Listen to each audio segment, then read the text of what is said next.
Our next speaker is Gardner, and Ann was Assistant Commonwealth Attorney under Ed Stein, and Ed Stein became our Circuit Court Judge, and so Ann became the acting Commonwealth Attorney for Allegheny County. And now she has announced that she's running for Commonwealth Attorney, and she's in that enviable position of not having any opposition. It's a delightful place to be. Only been there a couple of times. But Ann's going to talk to us about some scams and things that come across her desk as Commonwealth Attorney that will be of benefit to you. Thank you very much. Come on, Ann. Bill, he left you a minute and a half. You want to talk some more? Pat, can she have some of your time? She can have my minute and a half. Well, I didn't think Bill would have any trouble using that up. You keep talking. I'll let you know. You got that 20-minute note? All right. Good afternoon. It's good to see everybody here today, and it's also good to see that very few people slipped out the back door after lunch. Looks like a full house. Bill kind of stole my introduction, but as he said, my name's Ann Gardner. I am the acting Commonwealth Attorney for Allegheny County. For the past 14 years, I served as Ed Stein's Chief Deputy Commonwealth Attorney until he took the bench and became a Circuit Court Judge on July the 1st. And after 25 years as a prosecutor, I am running for Commonwealth Attorney of Allegheny in the November election. And after that, I look forward to continuing my work with our law enforcement agencies to try to keep this community a safe place. Now, our office handles criminal cases. You've heard a lot of estate work and estate planning information. We don't do that. We do exclusively criminal cases, and usually after they've been investigated by the Sheriff's Department or the state police or one of our local police departments. And when we see crimes against seniors, they fall into four major categories. I'm not going to talk about all of those because Bill will give me the 2-minute warning way before I'm finished if I do. But basically those four categories are adult abuse and neglect, scams, which I'm going to focus on today, theft, and fiduciary crimes or financial crimes. And I'm gonna give that to Sean. And I'll tell you why later. I'll tell you a little bit about Sean a little bit later in the presentation. But I'm going to focus primarily on scams because that's what everybody hears about. But just as an overview of what we see with senior law, there aren't very many laws in Virginia that are tailored to address crimes against seniors. There is, and you don't need to know statute numbers, but there's 182369, which criminalizes abuse and neglect of an incapacitated adult, and that includes 18 and up. It's 18 years and older for someone who's incapacitated, and a violation of that can be anything from a Class 1 misdemeanor up to a felony, depending on the circumstances. So that exists, and that protects 18 and older who are incapacitated. 182178.1 deals with financial exploitation of mentally incapacitated people. And those cases are deemed larceny. And Sean will talk probably a little bit about that. He may not mention that statute, but the things he's covering will address that. But one of the things that we do have that is helpful, I think, for us is there are mandatory reporting laws, and that means that certain categories of people, of healthcare workers, et cetera, have to report to Adult Protective Services if they believe that there is abuse or neglect going on with an adult. And that's a very, very good tool. So we have the mandatory reporting, and so that would include law enforcement officers, medical professionals, EMS workers, caregivers, any kind of paid caregivers. So that's a good tool, and that's the way we find out about things. But don't think that you have to be one of those into one of those categories to report. Anybody can report suspected adult abuse, neglect, abuse, anything that they think is inappropriate. You can report that, and there's actually a hotline.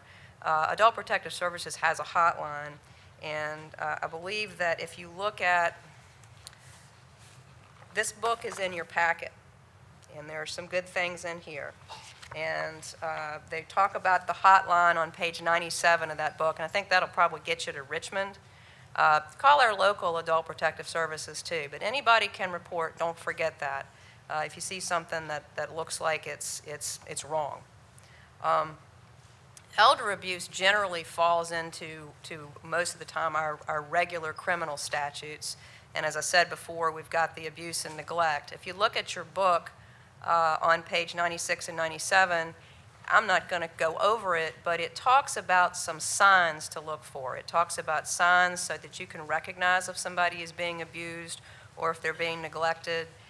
It talks about methods to prevent that from happening, and it also talks about reporting and how to report it. So abuse and neglect.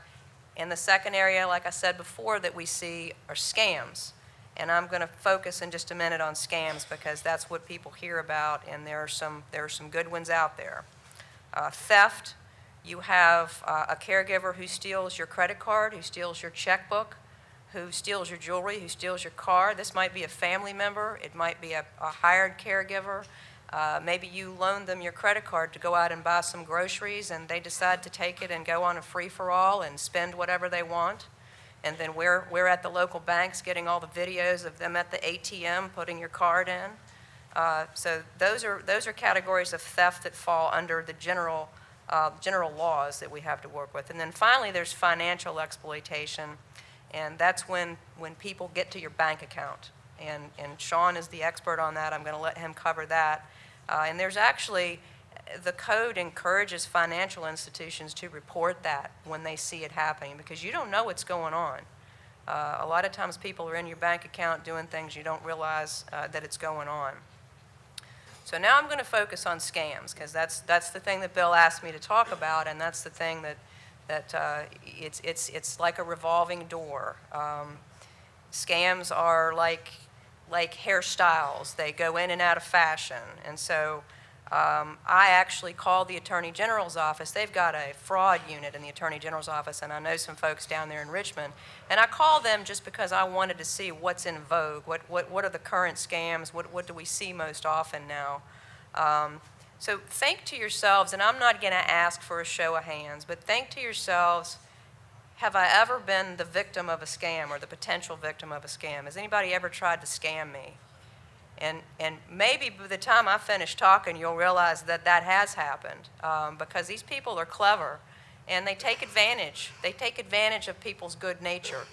The reason that these fraudsters are successful is because we want to believe people. We don't want to be distrusting. We want to believe the things that people say to us. And that's how they manage to work their trade.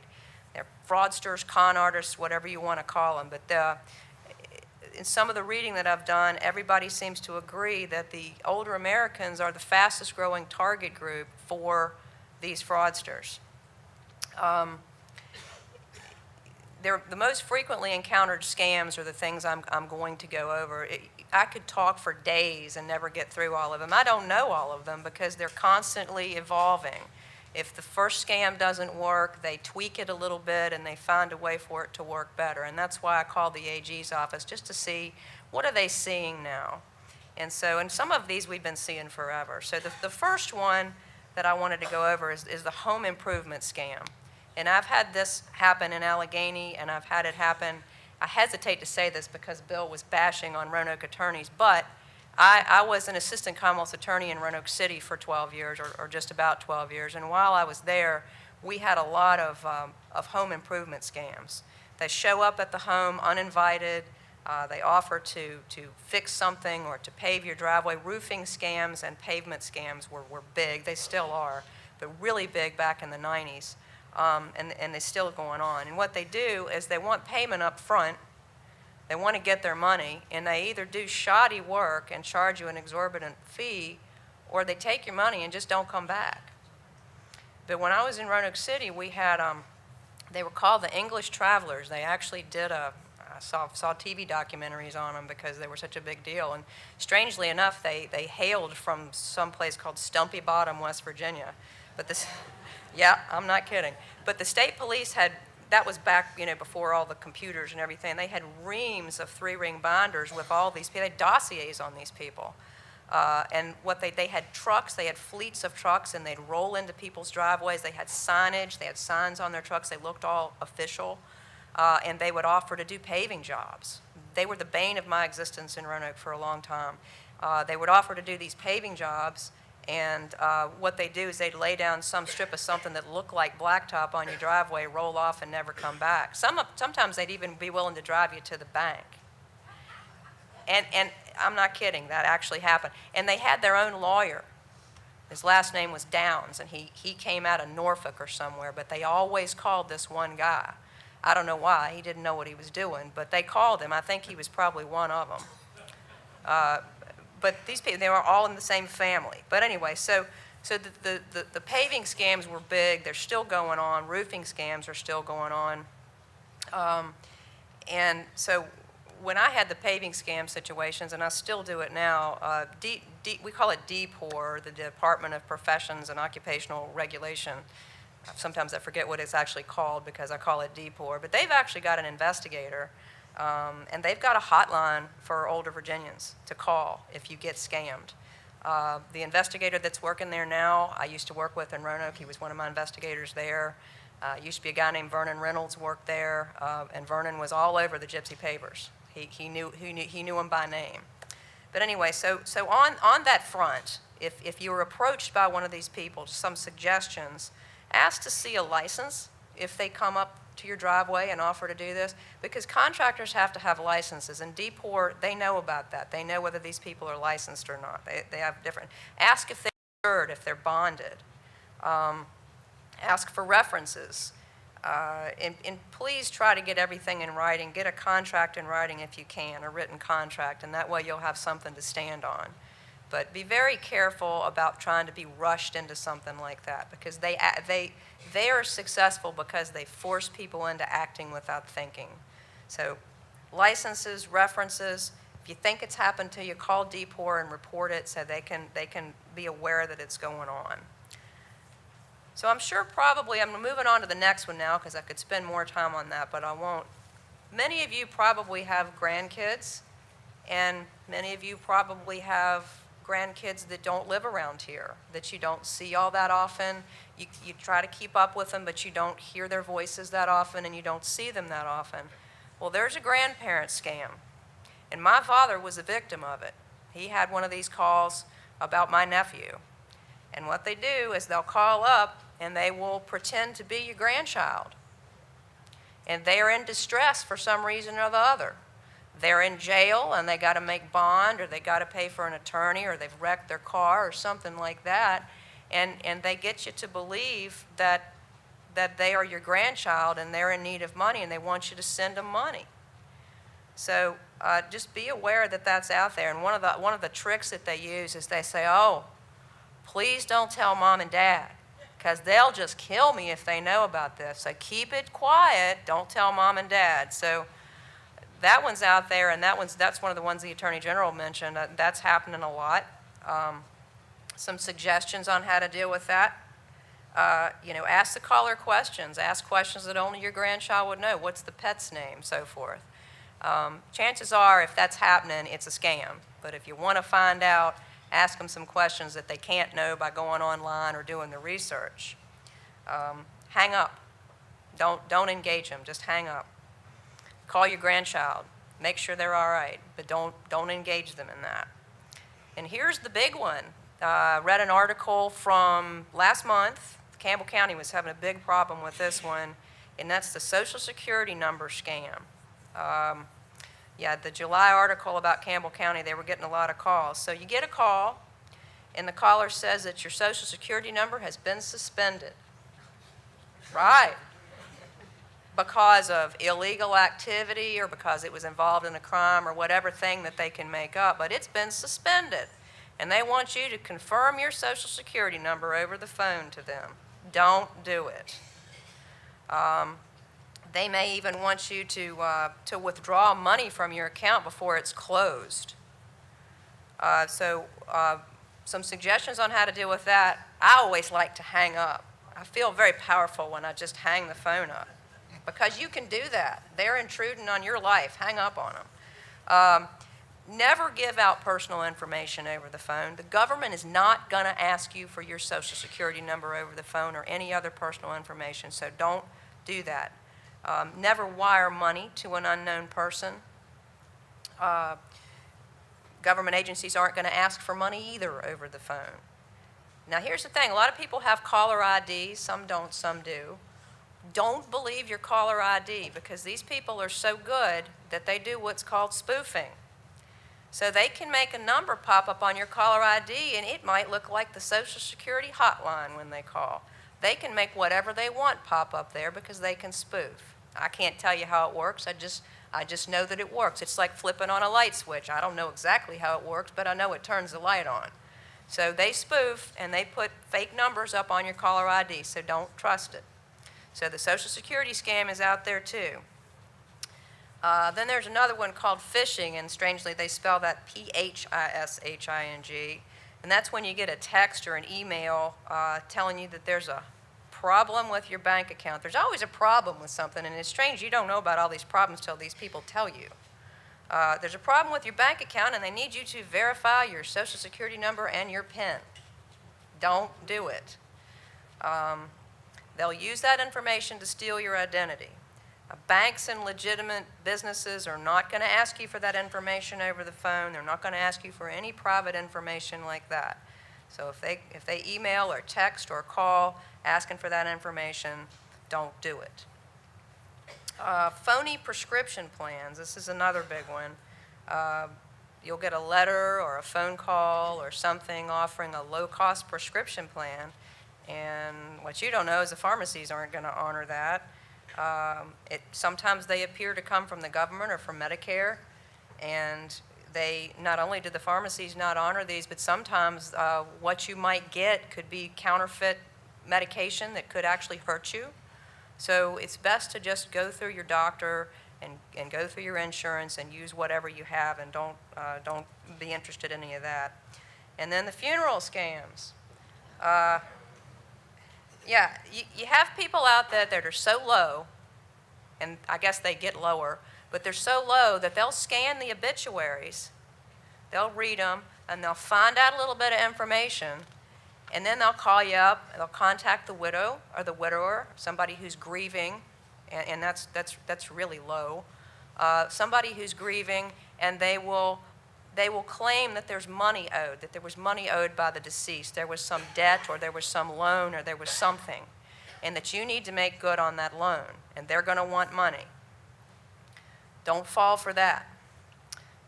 Medical quackery, natural cures, weight loss, hair regrowth, drugs, miracles. Don't fall for that. Always ask your doctor. You want some of that? Always ask your doctor about that. That's just another one that's out there. And then there's the sweetheart scam. Now, that can come via email, social media. Believe it or not, it's out there. There are people who will make contact with you on social media or somehow and befriend you and sometimes even indicate a romantic interest, and they will get into your bank account. They will have some issue, they will have some crisis that they, as your friend, need you to help them with. This really happens, and they will want your money. They will want your bank account numbers. And there are people who have been victimized and have been scammed and have paid out thousands and thousands of dollars. We had one coming out of our jail in about 2013. It was a little bit of a different twist, but this fellow was in jail because he'd been ripping off some of our local businesses, and he found out the name. Oh, I better hurry. I don't have. You can tell stories, Bill. Why can't I?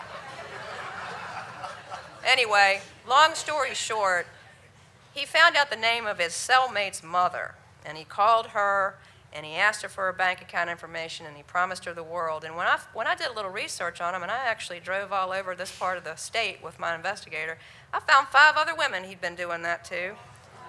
Because Jerry had been incarcerated most of the time since 1979, and every time he got incarcerated, he'd find another woman.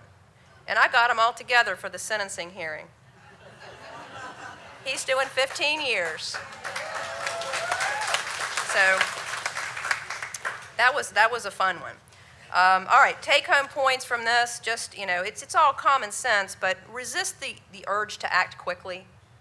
That's how they win, is they make you feel pressured, like you have to make a decision. Very few things have to be done now or even tomorrow.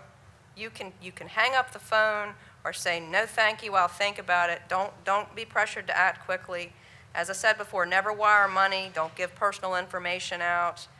Make sure contractors are licensed. Make sure you keep records and keep your contracts in writing. Most of these people won't do that. And finally, most importantly, report anything that's suspicious. Call the sheriff's department. Call one of the numbers that's in your, there's an index in the book that you were given, and there are a lot of contact numbers there. Report it so that somebody knows it's going on. That's how we combat it, to know about it. Now, financial crimes, I told you I wasn't going to address that. And poor Sean, I hate to dump something else on Sean, because I think every other attorney that stood up here, I said, well, we're just going to let Sean talk about that. But when I hired Sean is our new assistant Commonwealth's attorney. He started on July 1st. And the way I met him is that he was the conservator in a civil case where a lot of money was stolen, and there were criminal embezzlement cases going on at the same time, which our office was handling. And the way he researched and the diligence and the thoroughness that he used when he went through all of those records impressed me to the point where I knew that he would be an asset to our office. And in terms of handling senior abuse and financial exploitation, he will be an asset. So I'm gonna turn it over at this point to Sean Mabry. I'll let Bill has to do his introduction first. Here's your note back.